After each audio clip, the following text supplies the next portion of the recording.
MPC, basically what does it do is it does not make decision for the manager, but it gives technical support for the decision making of the manager. Now, this technical support is on three levels: long-term technical support, intermediate-term technical support, and short-term technical support. Now, basically in long-term technical support, what does the system do is it provides information to the manager to make decisions on the location of the facility. Now, the facility, the role of facility is two types. One is basically storage facility, the other is manufacturing facility. So, the location of the facility becomes very important.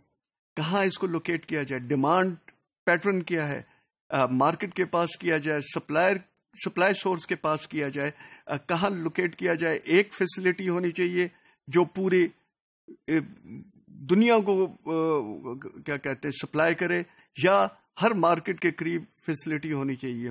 اب اس basis کے اوپر یہ جو data provide کرتا ہے, یہ information provide کرتا ہے یہ MPC, اس کے بیسس کے اوپر پھر top management can easily make decision regarding کہ location of the facility, the role of the facility, کیا مینوفیکچرنگ کے ساتھ اسٹوریج بھی ہونی چاہیے یا اسٹوریج سیپریٹ ہونی چاہیے. سو اس قسم کی ساری جو ڈیسیژن میکنگ ہے اس کے لیے یہ MPC سسٹم سپورٹ پرووائڈ کرتا ہے. اسی طرح it provides information which will help make decisions, long-term decisions about the capacity of the facility. اب ایک storage capacity ہے, اس کا کتنا storage capacity ہونی چاہیے to meet the market demand. storage capacity بہت زیادہ کر سکتے ہیں کیونکہ کئی مارکیٹس کو اس نے cater for کرنا ہے, یا storage facility کی capacity کم کر سکتے ہیں ویئر ہاؤس کی کیونکہ وہ مارکیٹ ایک ہی مارکیٹ کو ہینڈل کر رہی ہے. فار ایگزامپل پاکستان ہے, پاکستان کے اندر اسٹوریج فیسلٹی لوکیٹ کرنی ہے, کہاں کی جائے, وہ اٹ ڈپینڈز کہ کس قسم کی ریکوائرمنٹ ہے, پروڈکٹ کس قسم کا ہے. اس کے لیے آپ کو رسپانسونیس بہت چاہیے کہ آپ کاسٹ ایفیشینٹ بننا چاہتے ہیں. سو اگر کاسٹ ایفیشینٹ ہے تو آپ چاہیں گے کہ ایک ہی جگہ پہ فیسلٹی ہو کیونکہ اس سے انوینٹری کاسٹ وغیرہ بہت کم ہو جائے گی.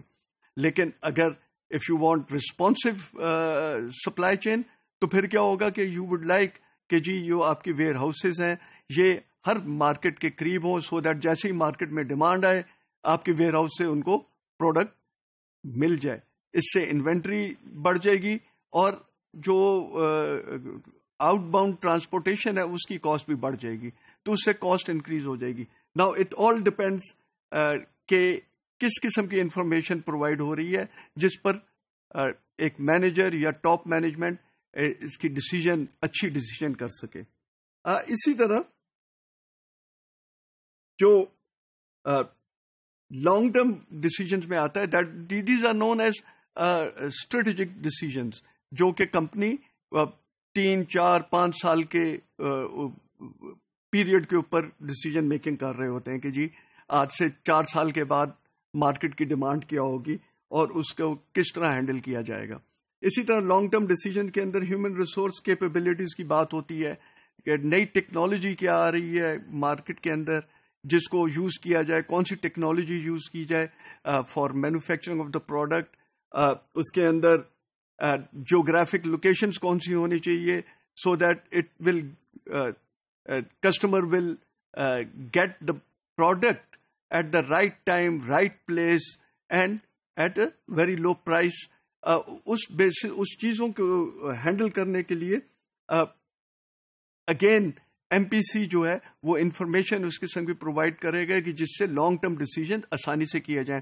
پروڈکٹ مکس کیا پروڈیوس ہونے چاہیے ایک فیسلٹی کے اندر. ایک فیسلٹی ہے اس کے اندر کئی پروڈکٹس پروڈیوس ہو سکتے ہیں, اس کے اندر کمبینیشن ڈفرنٹ مکس کے کمبینیشن پروڈیوس ہو سکتے ہیں.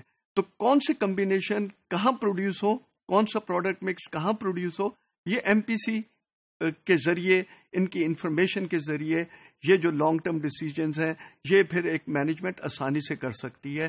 اس کے اندر ٹیکنیکل ریسورس پرسن کی بات آ گئی، کس قسم کے اسکلز ان کو سکھانے چاہیے.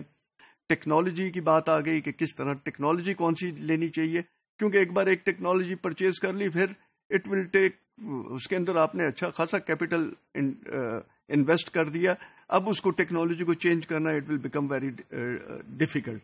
تو اس چیز کے لیے M P C gives a very good support for the top management to come up with a very good decision.